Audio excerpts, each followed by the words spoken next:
Ahoy there! Captain Benzie here, coming at you with another video for Eve Echoes. If you are enjoying this content, let me know by slapping a like on it, or subscribing to the channel if you haven't already. Of course, you can also contact me, let me know what you think of the videos and what other content you'd like to see, either by commenting down below, or finding me on Twitter, Facebook, Instagram, or indeed Discord.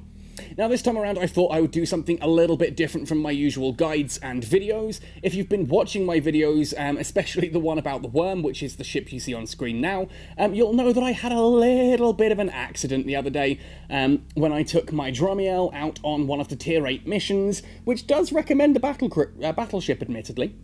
I tried to take that out. It's the Matar Reborn one here. As you can see here, recommended level Tier 8, recommended ship type cruiser or battle cruiser. Well, I came out here in a Dramiel, which is the Faction Frigate, and I thought I'd give that a try. Now, to my defense, I did manage to get through the first, the first two combat parts of this absolutely fine, with literally no issues whatsoever. The downside happened in that when I got through to this particular mission, well, I got hit with two warp disruptors, I was unable to warp out, I'd messed up my positioning a little bit, and I very quickly got blown to smithereens. Now, it would be fairly humorous if the story ended there, but unfortunately, no, it gets worse. If we open up my combat log, you'll be able to see, not only did I lose the Dramiel, there we are. I lost that to the Gistum Cyclone in this particular mission. I then went out with my Vexor, because I thought, you know what, it says a cruiser, maybe I'll hit them with some drones, I'll fly away, just get rid of some of them, grab my loot from my Dramiel, because it had some very nice fittings and that on it, maybe I can blow them up and then flee off to safety with my Vexor. As you can see, that didn't work, and I lost the Vexor too. So then I thought, okay, fine, the Vexor didn't work, what about a Caracal? A Caracal's fairly overpowered right now, right?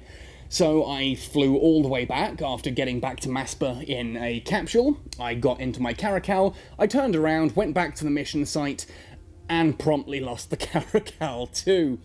Yeah, that was an interesting evening, losing, what, nearly, I think 200 million ISKs worth of ship in the space of an hour. I mean, you can see there, 1936 to 2045. It was an hour and 10 minutes, and I lost 3 of my most expensive, fully kitted out ships.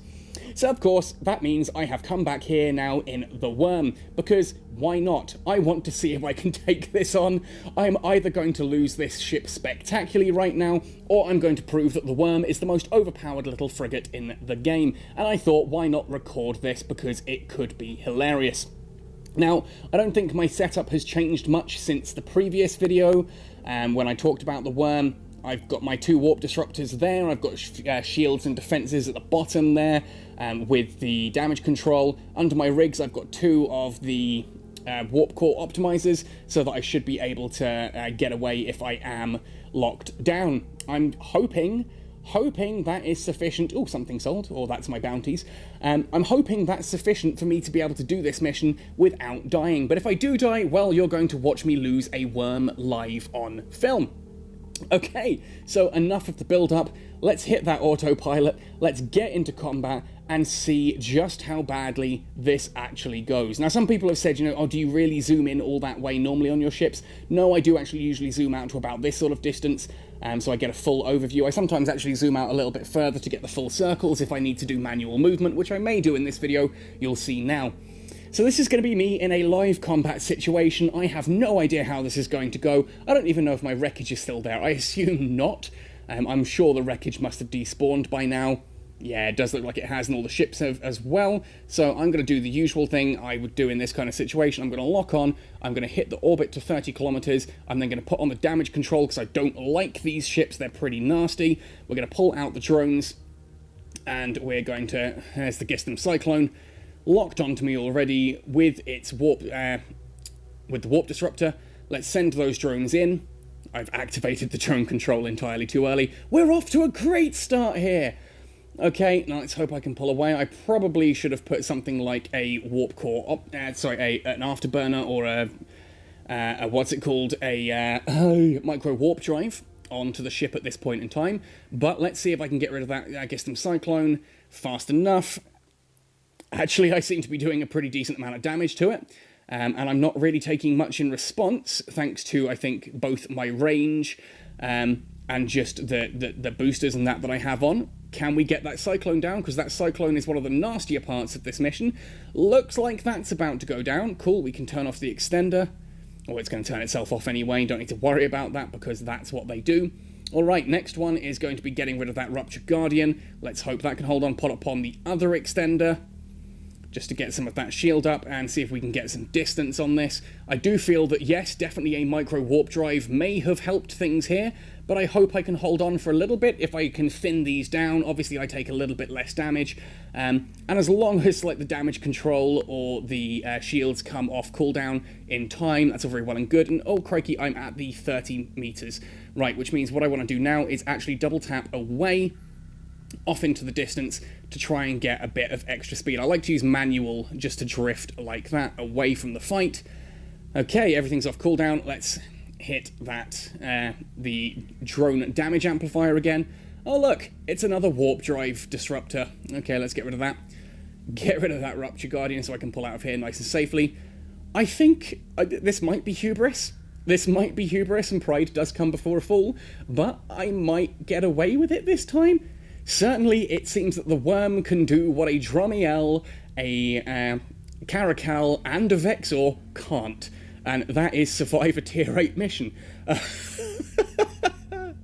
Okay, basically what I'm doing here, just to explain, is I use the orbit at 30Ks just to basically shoot myself on a direct tangent away from whatever I'm shooting at. Normally, it's dead before I hit the full 30Ks, which means that I then just keep drifting on that tangent away from the spawn point. It didn't in this case, but I can keep drifting, as you've seen here. I'm nice and far away from all of these guys. The wonderful thing about drones in PvE is that, as you can see, the original drones I sent out are still alive. Enemy rats don't seem to shoot at drones right now, which just makes drones hella broken for PvE. Now, I know that my range bonus for my drones, thanks to my skills and my fittings, is a 55-kilometer bonus. So up to 55 kilometers, I know I'm just in bonus range, plus then there's whatever you originally start with. I think it's 10 kilometers you normally start with, at which point my drone control radius would be 65 kilometers, but definitely don't hold me to that. So now I'm far enough away that ultimately, as you can see, I'm just not taking any damage. I have outranged the enemy fleet there.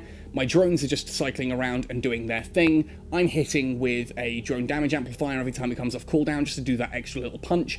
I probably could have chosen drones better for this. Certainly, the Minotaur one's not going to be doing much, as these guys are explosive shields.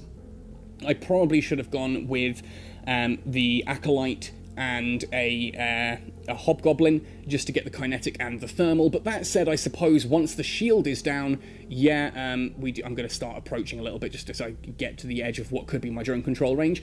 Just because, yeah, I suppose once the Acolyte has taken the shield down, because being a Minotaur shields are of course weak to electromagnetic damage, so that Acolyte's going to punch through that. Then the Warrior is going to punch through the armor, because the armor should be weak to explosive. So hopefully that's what's going on here. We're going to now move at a side tangent, which I'm going to do by manually turning the ship there. Try and keep it a bit more range. Yeah, it definitely looks like the Dramiel couldn't handle it, the Vexor couldn't handle it, and the Caracal couldn't even handle it. But amazingly, this teeny tiny little Guristas Pirates frigate can handle it. And I'm actually quite shocked by that. I'm shocked, appalled, and a little bit excited. Am I still going to go for the Dramiel as my frigate of choice? Probably. But I think I'll probably also be adding a Worm to my repertoire if this thing doesn't get slapped with some hefty nerfs. That said, I don't think it necessarily needs those nerfs. I think it's just how drones are operating in PvE right now.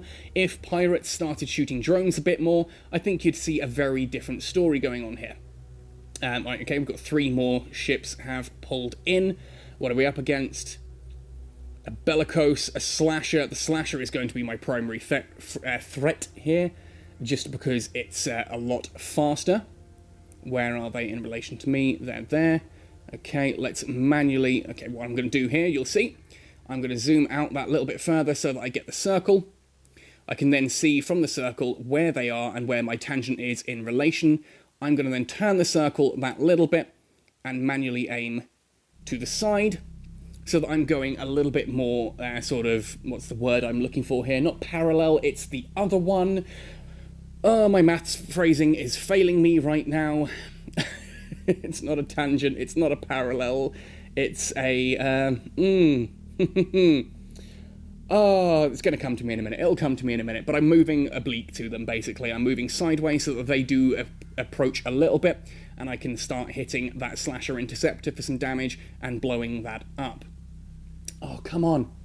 That's going to really annoy me now. Yes, I'm sitting here doing a video on Eve Echo's ships and how to win with a worm, and I am stressing out because I can't remember math terminology that I used in, like, in university, like, 20 years ago, nearly. Gosh, I'm getting old. Okay, not 20 years ago, it was like 12.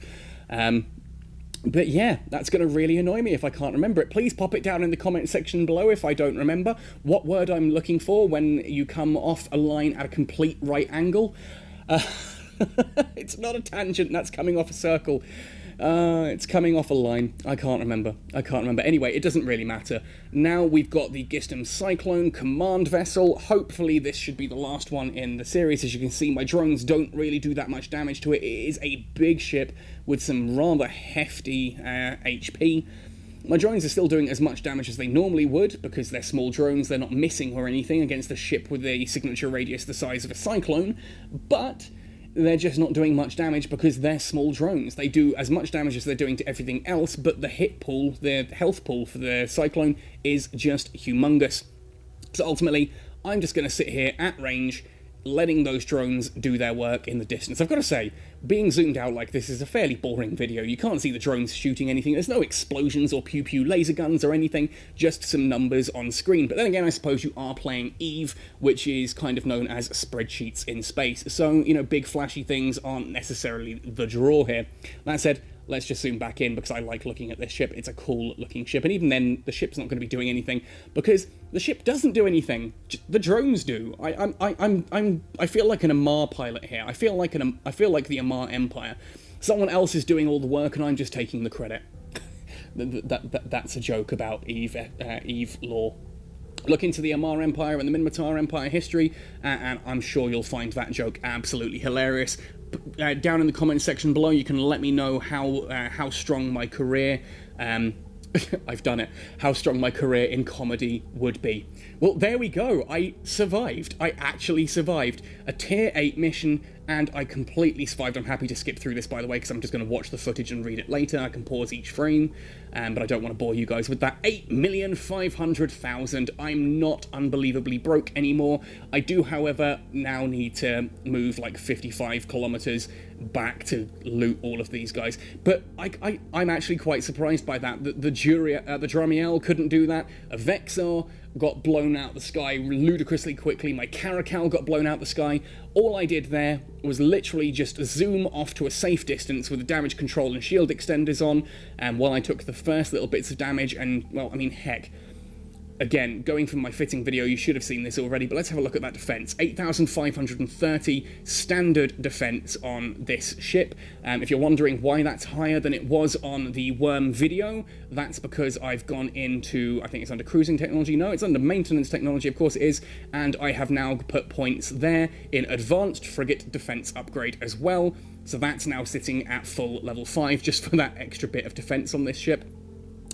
Again, I'm moving fast enough and I'm small enough a target that it's hard to do damage to me anyway, but then with a ridiculous defense like that, you can see just the insane amount of damage it has to take before it's destroyed. 8,530. That gets even worse when I pop that damage control module on. If I whack then across to fitting, you'll see that the defense is now shot up to 17,521.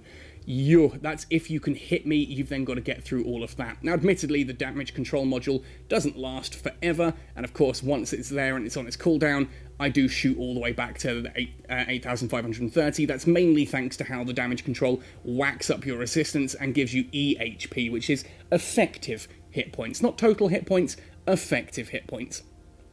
Anyway, I'm astonished that that worked. I am going to go and try the Amar one in just a moment as well and see if I can make some money doing the story missions in a blasted frigate. But yay, that's some nice loot there. But there we go. I'm not going to bore you guys with footage of me going round and looting absolutely everything in this battlefield, just because that's not overly exciting for you guys to watch. But there you go. How OP is the Worm was a question I asked in the title of my of the video on the Worm. I think now we can say fairly. Anyway, folks, thank you ever so much for watching. I had a lot of fun recording this. This is something a little bit different, I know. Oh, yay, more expensive loot. Something a little bit different from my usual content. When Eve Echoes does go live, I do wholeheartedly intend... I don't think I'll be able to do streaming, simply because Zimbabwean internet I don't think is going to handle that particularly well, especially on my phone. We'll see. Everything I do, by the way, all of this content that you're seeing is done entirely on a Razer phone. I record on the phone, I'm doing this voiceover using just the phone, I then edit things with the phone and I upload with the phone. You know, my entire life is on this little device. No, I'm not sponsored by Razer, but kind of wish I was. If anyone from Razer's watching, haha, hi! Anyway, folks, I've gone on entirely too long and entirely off point now. Thank you so much for watching this right to the end. I can't wait to do more content like this for you in the future. Let me know if you enjoyed it and it's something you want to see more of, and I will do more. Anyways, happy sailing, and see you in New Eden.